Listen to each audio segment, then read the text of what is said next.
All right, we're here with Riley Bradshaw. Riley is a well-known basketball player from the state of Montana and is a guy that has played at all the different levels, starting with the high school ball on up through college, and is also kind of a special player to us because he did play in the select program. And so we wanted to chat a little bit and just kind of catch up with you and then get your story, see where you started to where you are today and what you're doing today, and then we'll dive into some other things of that. So maybe just give a quick overview of where your basketball career started and then the road that it took you on. Yep.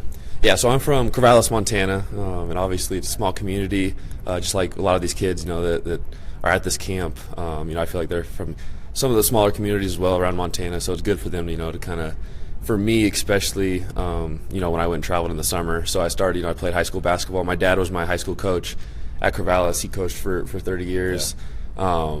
So that was, that was a special opportunity, but, and then really going out and being able to see other players, around the country, I think really helped me. And then, when I was trying to find an AAU program, there was no better than, you guys with Idaho Select, so that it was just, that was a special summer for me. I only got to play one summer with you guys, but, it helped me grow a ton as a player that summer. So, I'm very appreciative of that. And, I think that's the good thing for these kids, like I said, and especially as the more Montana kids, because there's a lot of good basketball players, I think, in this state. Yeah. And a lot of them go overlooked. Maybe if it's not even the Division I level, I think a lot don't get, the looks they should, maybe just because, they don't get that, the opportunity to be seen. So I think, you guys do a great job of putting them in front of the right people to be seen.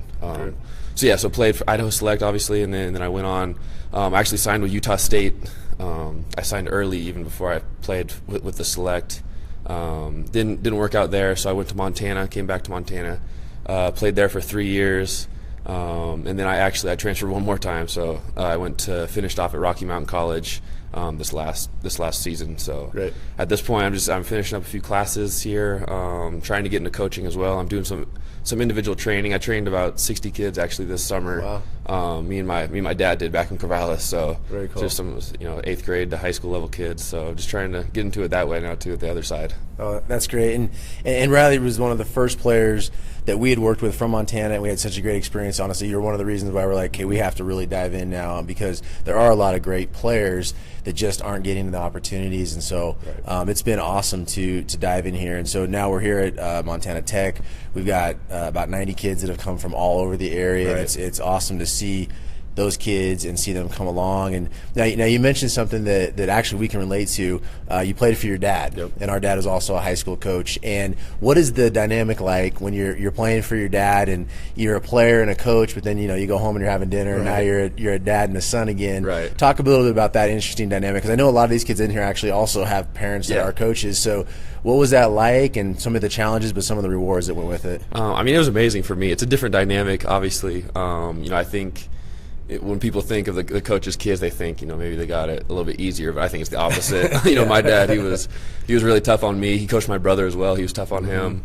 But I think he did a good job of separating it too. When it was practice time, we would obviously talk basketball back at home, and because that was kind of our lives. But we wouldn't let anything carry over. If he got after me a little bit in practice or something, it wouldn't carry over. Yeah. So, but it was an amazing experience for me, and he was a great coach that I was lucky to play for. That's awesome. And then coaching clearly is in your blood. You're working players out. When you're working out these young guys, and now with your experience, obviously having played all the way through, but then also knowing what it takes to coach to play at the college level, what advice would you give a young 8th, 9th, 10th, 11th grader, especially if maybe they are from a smaller town, on what they can do to develop their skills, but also get out there and be seen, and as we say, either get exposure or be exposed to what you need to work on? What advice would you give to them? I think for me, I would say just get a lot of reps. We talked earlier about it's not how much time you spend in the gym. It's what you kind of get out of it.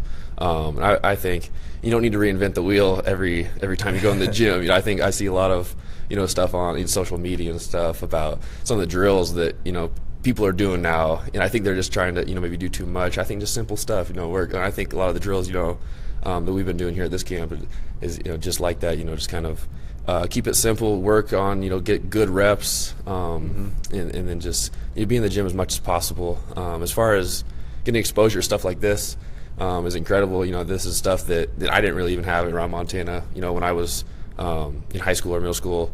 So I think, you know, things like this, going to camps, playing the AAU circuit, just getting more exposure outside of, you know, Montana, because like, I mean, I think there's good players in Montana, obviously, like I said, but you know, it's a different world when you get out there. As you know, we all know, when you get to LA, and it's eye opening, but at the same time, it's, you know, it's kind of nice. You can go play, and then you can go back home and be like, okay, this is what I need to work on. You know, that's what's really out there, type of thing. So yeah, a great point is it's not just going out and showing, it's about learning, right, and becoming just better. Like, okay, I know what I got to work on now. Let's go work on it. So exactly. Well, that's great. Thank you for taking some time here. We're excited that you're getting back involved, and then we get to work with you again. And it sounds like you're working a bunch of kids out. So is it in the Corvallis area where you're doing that? Yeah. So it was in the Corvallis. We had kind of kids from all over, you know, the western part of the state this summer. So it was about 60, 70 kids total throughout, you know, the summer and the fall. So it's been good. Yeah, it's trying to, like I said, I just want to stay involved with basketball somehow, and that's, you know, kind of a good way for me to do it, especially with my dad. It's been fun doing that with my dad. So perfect. All right. Well, maybe if you're over in that area, you might get a chance to work with Riley, and you're not going to find somebody better who's done it all the way from the bottom all the way up to where he's gotten to. So pay attention. Great points there. Thanks for your time, and we look forward to seeing what you're doing in the future. Good. Appreciate it. All right. Thanks, everybody.